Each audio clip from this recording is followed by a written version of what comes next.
I realize I'm late on this, but like sea shanties are like sick.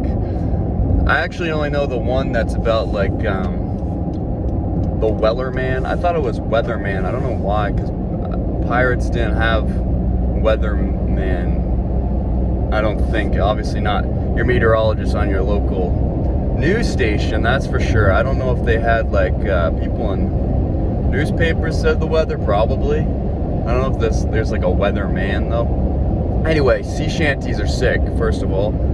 That's not what I'm here to talk about, but it is, the connection here is I'm also late on this other thing, this little like documentary series called The Last Dance about this guy, like Michael Jordan. He played basketball a while back. And yeah, so I watched it. I just finished the last episode last night of The Last Dance. I'd say it was my last dance with The Last Dance. And first impressions that I've had time to kind of marinate for a little bit. First of all, this Bulls team, man, it is, impressive, whatever, 6 championships, 8 years. Very impressive. Very impressive. But to do it under those like circumstances with a GM, just like fucking, yeah, dude, Phil, you got one. I don't care if you win every single game, you're done. Like, I'm sure people that baffled people at the time, it baffles people now, will baffle people forever probably when you have, a coach like that. You have the greatest player, and this isn't even like in retrospect. Like they seem to be pretty obvious at the time that they had the best player, at least of the generation, if not ever. And then, Phil Jackson being one of the best coaches ever. And Jerry Krause is like, nah, fuck it, dude. We're blowing this up. Like, to just draw parallels to it, it's very reminiscent of Bill Belichick, who just traded Stephon Gilmore for a 6th round pick. Of like, you're jumping the gun, man, I get you, there's going to be a point where you want to rebuild, you want to sustain success, sustain greatness, but I feel like you got to see it fail first. And maybe in New England it failed, and in Chicago it obviously did not fail, given they won the championship. So hello. And I get it, as a GM, it puts you in a tough position. They said they couldn't afford to bring back everyone because their market value would have been higher, but I feel like to assume just the numbers won't work out and not have conversations with guys like, yeah, maybe we take a pay cut, maybe we find a way to bring the gang back again, would have been sick. With that said, though, I don't know if I really liked anyone on the team, that being the Bulls.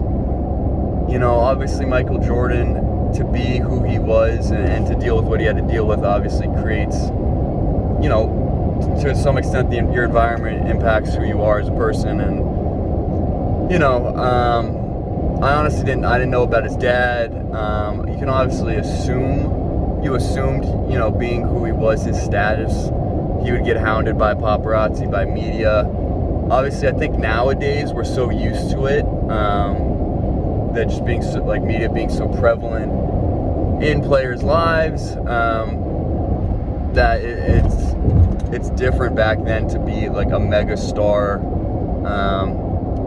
and to see it like that, and for him to be the face of basketball and to represent the country and the sport, abroad and domestically. Like, it's crazy just the amount of celebrity he had, and it's incredible that he was able to do anything, and go and come out with like a questionable gambling addiction, which really, like, if he was actually a gambling addict, like, he would be on the streets by now.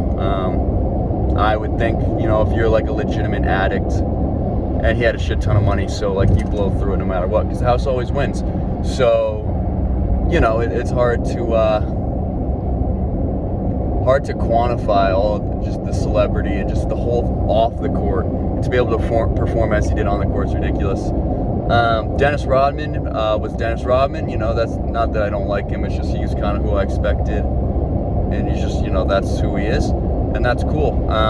There's obviously the trip to Vegas is wild, and to me, like, I feel like nowadays if that happened, like, it wouldn't be as public. It's just like, yeah, like, Dennis Rodman's gone, And like they asked Phil Jackson, he'd be like, yeah, no, he's fucking gone. Like he needed a break, and that's that. Or when he didn't show up, for practice during the finals, Phil Jackson's like, yeah, I don't know where he is. He's gone. Like I feel like now you'd be like, yeah, he's taking for personal reasons. He's out for practice or whatever. Like you cover it up. Like I feel like people are a lot more media savvy now, where it's not just like, yeah, I have no fucking clue where that guy went. But we're gonna just practice on as if he's not a problem. So there's that, and I think Scottie Pippen, obviously, for the majority of it, comes across as like, wow, a really solid number 2 guy. Jordan doesn't win any championships until Pippen comes along, and didn't obviously his backstory is wild, not coming from like a major school. Same with Dennis Rodman, by the way.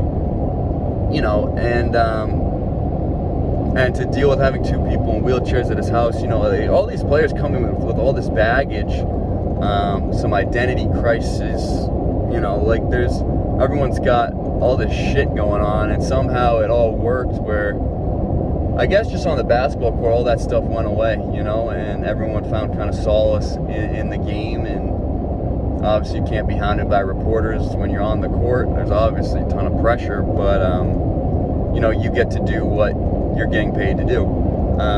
But then Scottie Pippen had the whole weird thing, where he doesn't get to, they draw a play up to win the game with Kukoc. Pippen says, fuck that, I'm out.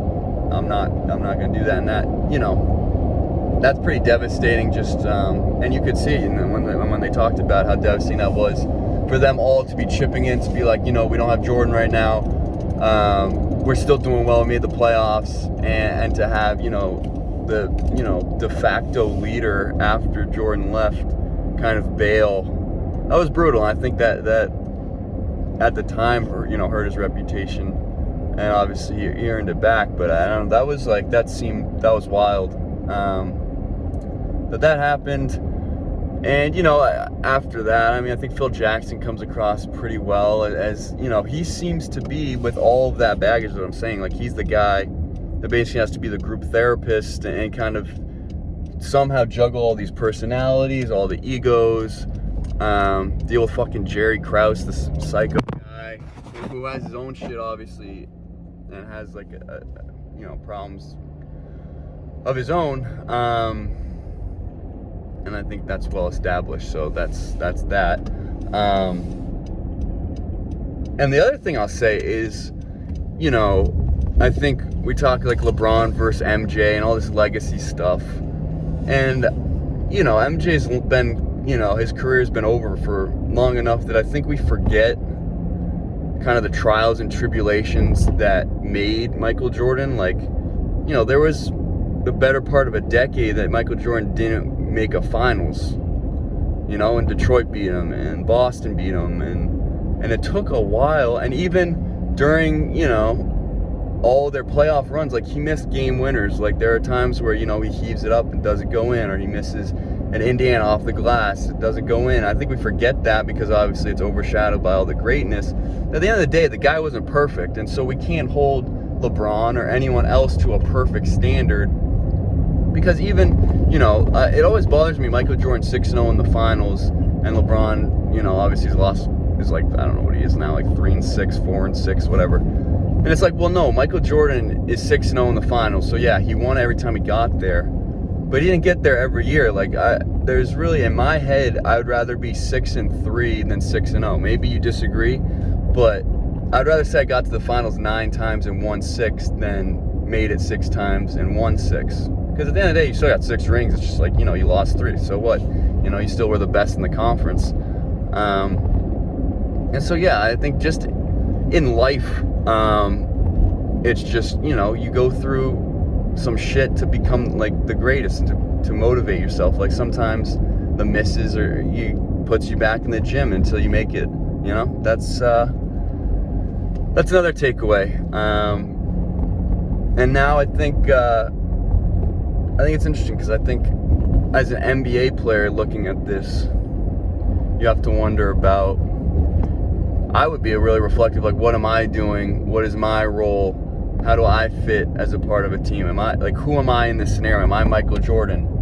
There's probably I don't know, 20 players that can watch The Last Dance and say, I'm Michael Jordan. And you say, am I Scottie Pippen? Am I Dennis Rodman? Am I Steve Kerr? Am I B.J. Armstrong? You know, am I Cartwright? It's kind of like, I think there's a blueprint here. Obviously, the hardest places to fill are Michael Jordan and Phil Jackson. To have one of the greatest players of all time, like, good luck with that. You need like a generational talent, top 5 guy in the league at least. And then a coach, Phil Jackson, not as an X and O's, but also as a personality guy, as a locker room guy. I mean, you know, that's pretty impressive. That's going towards something you're gonna need. And also the other last thing I'll say is, if you want to be a great basketball player, like a Scottie Pippen or a Michael Jordan, you're gonna have to grow up as a guard, right? And then grow probably 5 to 6 inches in like high school. So you have all the guard skills, but you're like 6'6" and can be a small forward or point forward. You have all the ball skills. So that's it. That's all you need to do to be the Chicago Bulls and win 6 finals out of 8. But overall, just from a filmmaking standpoint, great series. You know, obviously the classic memes and interviews that came out of it is a tribute to, you know, the popularity and how interested people were and the access that was given. I don't know, maybe I'll talk about it again, but really enjoyed The Last Dance, as most people did. I don't know if I really contributed anything new to the conversation, but I don't know. I enjoyed it. So that's that. I hope you guys take care of yourselves. Give it a watch if you haven't yet. Take it easy, and I'll see you next time.